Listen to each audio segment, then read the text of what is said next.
Hindupuram parliament స్థానంలో గెలిపే లక్ష్యంగా పనిచేస్తానని వైసీపీ అభ్యర్థి శాంతమ్మ తెలిపారు. ఇటీవల బీజేపీ నుంచి వైఎస్ఆర్ కాంగ్రెస్ పార్టీలో చేరిన ఆమెను హిందూపురం పార్లమెంటరీ టికెట్ కేటాయిస్తున్నట్లుగా అధిష్టానం ప్రకటించింది. ఈ నేపథ్యంలో ఆమె వైఎస్ఆర్ టీవీతో ప్రత్యేకంగా మాట్లాడుతూ సీఎం జగన్ తనపై ఎంతో నమ్మకంతో టికెట్ ఇచ్చారని, ఖచ్చితంగా శక్తి వంచన లేకుండా పనిచేస్తానన్నారు. వైఎస్ఆర్ కాంగ్రెస్ పార్టీ గెలిపే లక్ష్యంగా తమ ముందుకు వెళ్తామన్నారు. అలాగే హిందూపురం పార్లమెంట్లోని అన్ని నియోజకవర్గాల నాయకులతో కలిసి వారి సహకారంతో వైఎస్ఆర్ కాంగ్రెస్ పార్టీ జెండా ఎగరవేస్తామన్నారు. దేశంలో ఏ ముఖ్యమంత్రి చేయని విధంగా సంక్షేమ పథకాలను సీఎం జగన్ తీసుకొచ్చారని ఆయన స్ఫూర్తితోనే వైఎస్ఆర్ కాంగ్రెస్ పార్టీకి వచ్చినట్లుగా చెప్పారు. మరొక వైపు బీసీలకు ఆయన ఇచ్చినంత ప్రాధాన్యత దేశంలో ఏ నాయకుడు ఇవ్వలేదన్నారు. ప్రతిపక్షాలు చేసే విమర్శలను పెద్దగా పట్టించుకోవాల్సిన అవసరం లేదని సీఎం జగన్ జననేతగా గుర్తింపు పొందారన్నారు. మన ముఖ్యమంత్రి వర్యులైన జగన్మోహన్ రెడ్డి అన్న నేతృత్వంలో నేను ఈరోజు చేరడం జరిగిందన్న. ఇప్పుడు జగన్మోహన్ రెడ్డి అన్న పార్టీ మన పార్టీ వైఎస్ఆర్ కాంగ్రెస్ పార్టీ. వైఎస్ఆర్ కాంగ్రెస్ పార్టీలో ఇప్పుడు అవుతున్న అభివృద్ధి పనులు ఏమి బడుగు బలహీన వర్గాలకు, మళ్ళీ ఎస్సీ ఎస్టీ మైనార్టీలకు, మళ్ళీ నేను కూడా ఒక వాల్మీక మహిళలకు ఎక్కువ ప్రాధాన్యత మన జగన్మోహన్ రెడ్డి అన్న ఇస్తున్నారు. ఆ ఒక కార్యవైఖరి చూసి, ఆ ఒక మంచితనం చూసి నేను ఆ పార్టీలో చేరడం జరిగింది. జగన్మోహన్ రెడ్డి అన్ననే ఎక్కువగా బీసీలను, వెనుకబడ వర్గాలలో బీసీలను గుర్తించి ప్రతి ఒక్క బీసీ కూడా న్యాయం ఎక్కడన్నా జరిగింది అంటే అది మన వైఎస్ఆర్సీపీ గవర్నమెంట్లోనే, మన గవర్నమెంట్లో మాత్రం అది సాధ్యం. ఎందుకంటే అందరూ కూడా సమాన పాలు కల్పిస్తున్నారు అన్న.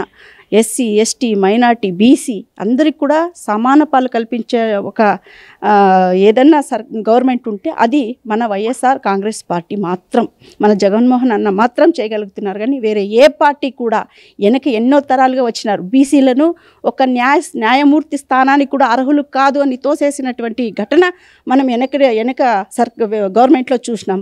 మనల్ని వారు గౌరవించలే, ఏ రోజు మనల్ని మనుషుల మాదిరిగా చూడలే, మనల్ని ఏ రోజు కూడా ఒక ఉన్నత స్థానంలో చూడాలా అనే వ్యక్తిత్వం వాళ్ళది కాదు. మనల్ని ఎప్పుడు కూడా అడగంటి ఉండాలా, దిగజారుతనంతో ఉండాలా, ఎప్పుడు కూడా వాళ్ళకి దాసోహం అనాలా అనే రీతిలోనే మనల్ని నడిపించుకున్నారు కానీ వెనకల గవర్నమెంట్. కానీ వైఎస్ఆర్ జగన్మోహన్ రెడ్డి అన్నగారు వచ్చిన తర్వాత బీసీలు కూడా మనుషులు, బీసీలకు కూడా అధికారాలు కావాలా, బీసీలకు కూడా ఒక పట్టం కావాలా అని మన పరంగా నిలబడిన అన్న ఇప్పుడు జగన్మోహన్ రెడ్డి అన్న. హిందూపురము ఈరోజు 2014లోనే తెలుగుదేశం కంచుకొట్ట విరిగిపోయేసింది. జగన్మోహన్ రెడ్డి అన్న కాలు పెట్టేంత వరకే వాళ్ళ గవర్నమెంట్, వాళ్ళు దర్పం. ఎంపీ కూడా అక్కడ మన వైఎస్ఆర్ కాంగ్రెస్ పార్టీ వాళ్ళే ఉన్నారు.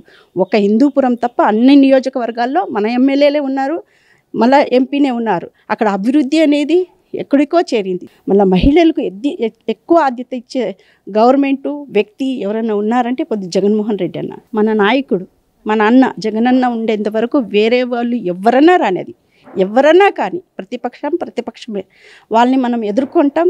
మన అభివృద్ధి, మన పని, మన అన్న ఏం చేసినారో ఇంటింటికి పెద్ద కొడుకుగా నిలబడి ఏ రకంగా నిస్వార్థంగా ఆ ఇంటికి గడపై నిలబడి ఆ ఇంటికి అన్నీ సమకూర్చే దాంట్లో మంచి పాత్ర నిర్వహించారు. ఈరోజు ఆ ఇంటి ఆడబిడ్డ, ఆ తల్లి, ఆ అక్క, ఆ తమ్ముడు, ఆ అన్న అందరూ వచ్చి ఏకీభవంగా జగనన్నే మా నాయకుడు, మా ఇంటి పెద్ద బిడ్డ అని వాళ్ళే ఆశీర్వదించడం జరుగుతుంది ముందు రోజుల్లో. నా పేరు ఖరారై హిందూపురంకి వస్తే ఖచ్చితంగా నేను అన్నకు ఏ విధంగా ఒక కార్యకర్త పనిచేసి అందరినీ కూడా ఇప్పుడు హిందూపురం పెద్దలందరి సమక్షంలో మళ్ళీ మన కార్యకర్తలు అందరూ కలిసికట్టుగా పనిచేసి అన్నకు ఆ హిందూపురము ఎంపీ హిందూపురం సెగ్మెంట్ అంతా కూడా గెలిచి ఈరోజు అన్నకు అందరూ ఎమ్మెల్యేలు ఎంపీతో పాటు అన్నకు పెద్ద గిఫ్ట్గా ఇస్తాం. వైఎస్ జగన్మోహన్ రెడ్డి అన్న నాకు ఇప్పుడు దేవుడిచ్చిన అన్న. ఆ అన్నకి ఈరోజు నేను ఎంత చెప్పుకున్నా తక్కువే. అన్న గురించి నన్ను ఈరోజు కుటుంబ సభ్యురాలుగా నన్ను చేర్చుకున్నారు. ఆయనకు నా జీవితాంతం ఈ పార్టీకి మళ్ళీ అన్నకు యాపొద్దు కూడా కాయ వాచ మనస నేను కృతజ్ఞరాలుగా ఉంటాను. యాపొద్దు కూడా వైఎస్ఆర్ కుటుంబంలో ఒక కూతురుగా ఉంటాను.